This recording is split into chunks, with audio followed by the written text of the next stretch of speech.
My mom and dad came here back in 1990, and then they sponsored us in 1993. We came to Canada. We were already immigrants. For 17 years, we lived in Montreal, Quebec, Canada. When I was 19, I delivered pizza for a living. I came across this gentleman who was he owns a wealth management firm, and I just asked him, what do you do for work? Then he said, well, I'm in the stock market. And I asked him, what should I do to be where you are now? And he said, why don't you start as a mutual fund salesman? So I started as a mutual fund salesman at this company. I also did telemarketing as my third job. I had 3 jobs, and I'm so used to cold calling people. Being in finance, you have to find your clients, and I knew nobody with money, so I had to cold call. I had to call about 400 people a day. So as I was growing up, I wanted to find out how the wealthy families are dealing with their money, from their investments, how do they save it, what type of corporate structure do they do, how do they move their assets around, what type of investments do they buy. And I wanted to change a broken system from value for money to value for many.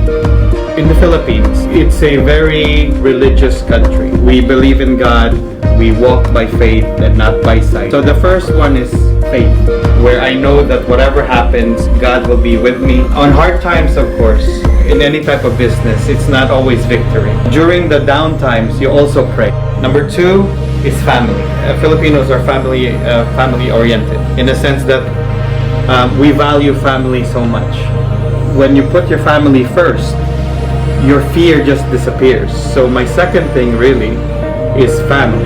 My advice to entrepreneurs is that you have to understand that any business is hard. Whether you become a realtor, whether you become in finance, whether you produce a product and then sell products to market, every business you're going to start is going to be hard. What will make the difference is heart.